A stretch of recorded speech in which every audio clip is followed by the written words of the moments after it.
able to kind of overcome. So thank you. And now I'm really excited to see what Outlast 2, because it created such a fan base and your community is so strong. Yeah. And they love it. So what has been sort of the reactions when you guys like announced that you were doing this? I mean, people are really jazzed. I'm always amazed. Like our making the first game, we were just trying to make it as horrible as possible. and even now, you know, there's people waiting 3 hours to play the new game because they want to suffer so badly, which is totally confusing. But hey, it works. People like seeing people stream and seeing the fear and overcoming the fear. I think that's like the best part of horror games, and that's why I wanted to overcome. So thank you for helping me overcome my fear.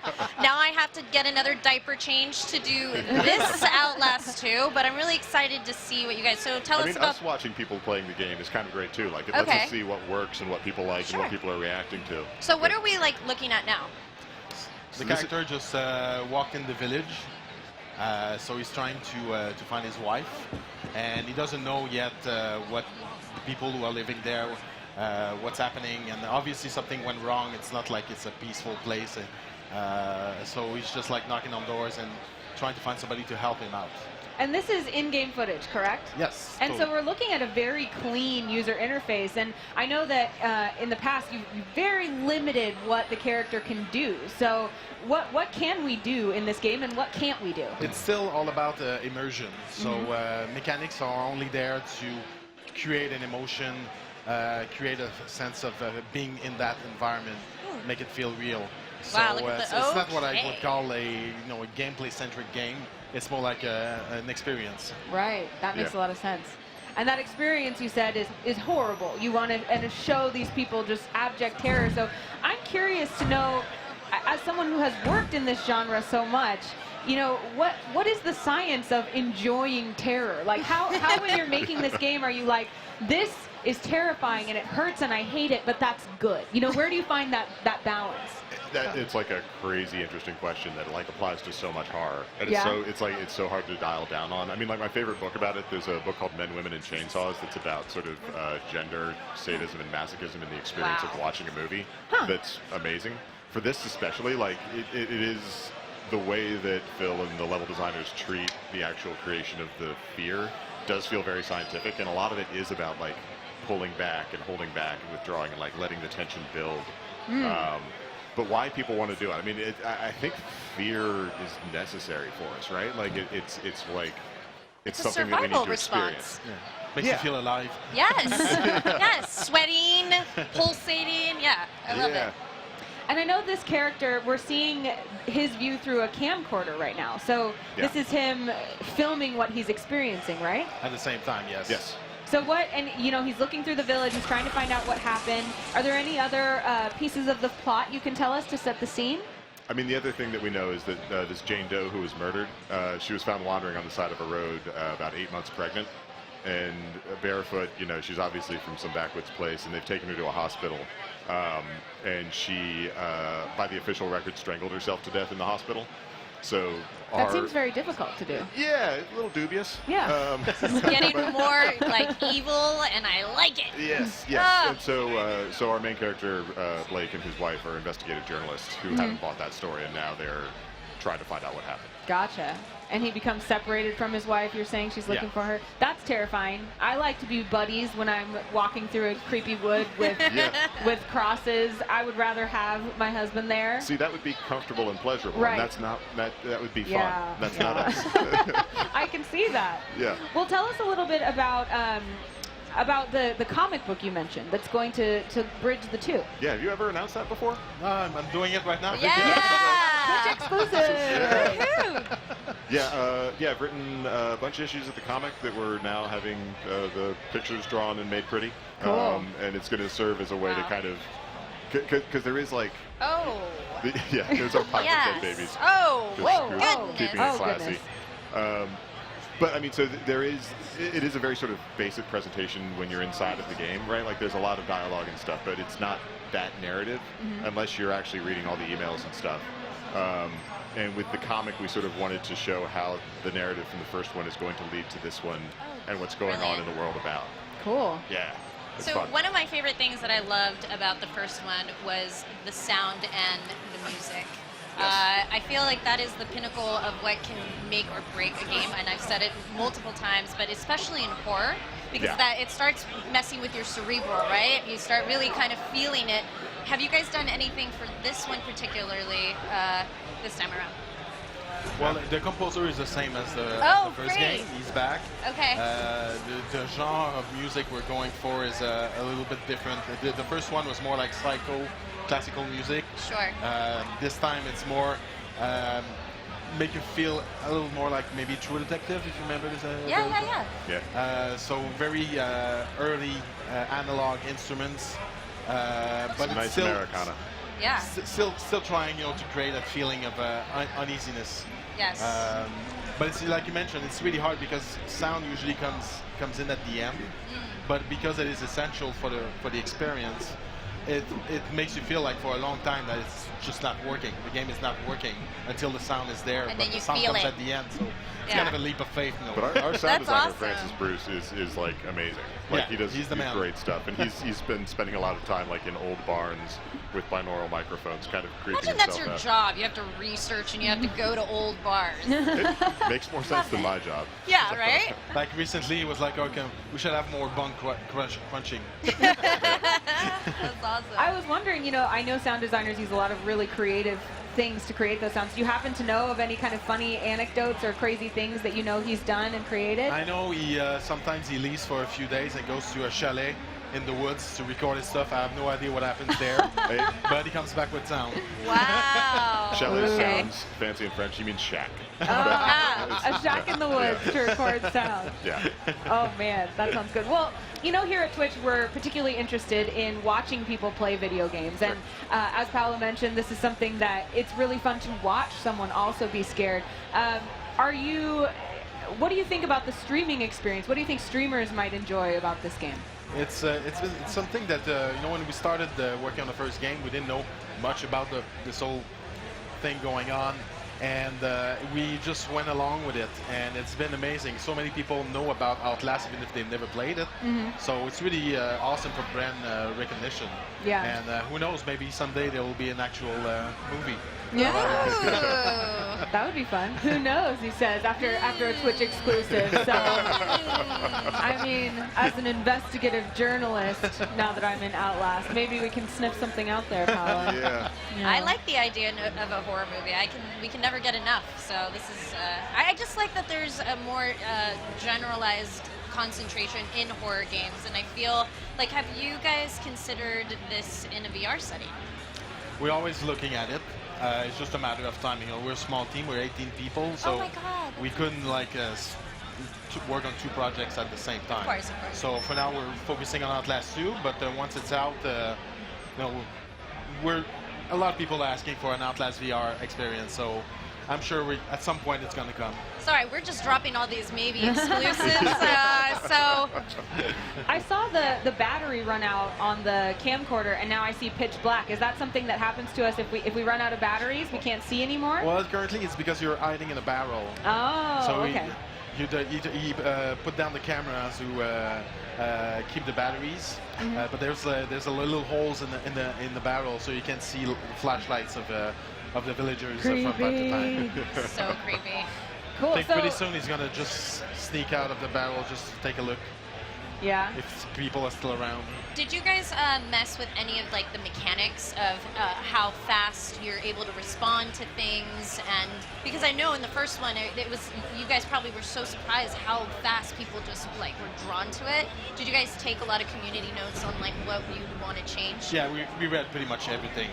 Wow. Okay. And then we're really trying to fix or enhance all the stuff that was in the first game.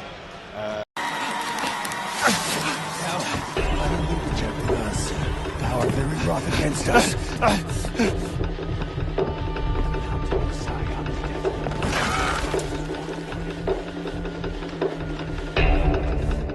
We must rise to face them. There's no enemy will be outside of the Thou forget us forever. Give them Sacred so long. the club, the fist, if it's all you got. God rejoices in the spilling of wicked blood.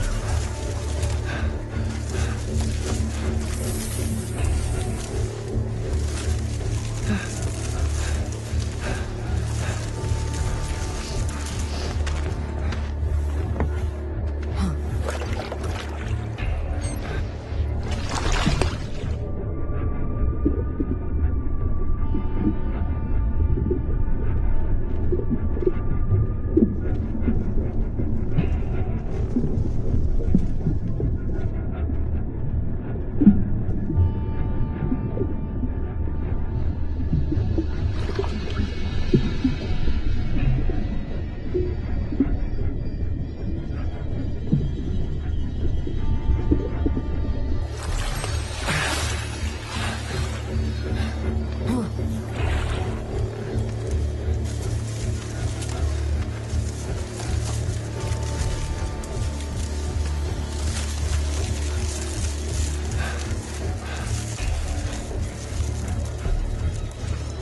Lynn?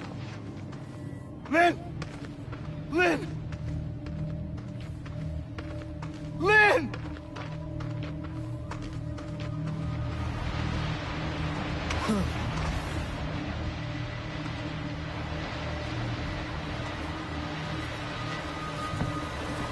Hello? I'm lost and hurt.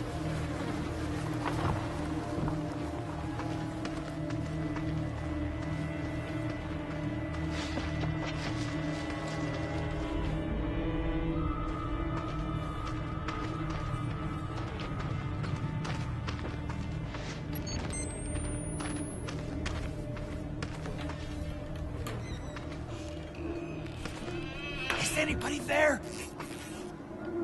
Please.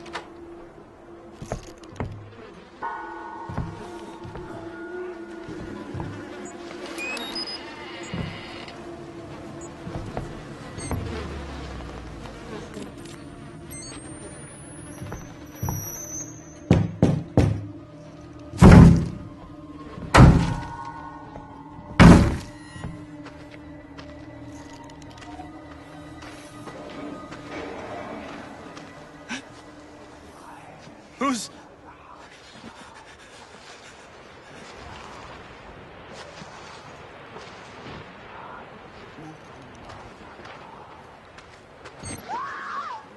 Jesus. Lynn. No.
away all that I've been wrong today.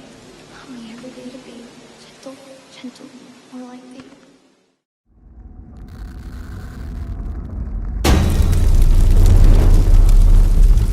And there followed an angel, saying, Babylon is fallen, that great city, because she made all nations drink the wine of the wrath of her fornication. And the smoke of their torment ascends forever and ever. Then I looked, and lo, a lamb stood on the Mount Zion, saying with a loud voice, Fear God, give glory to him, for the hour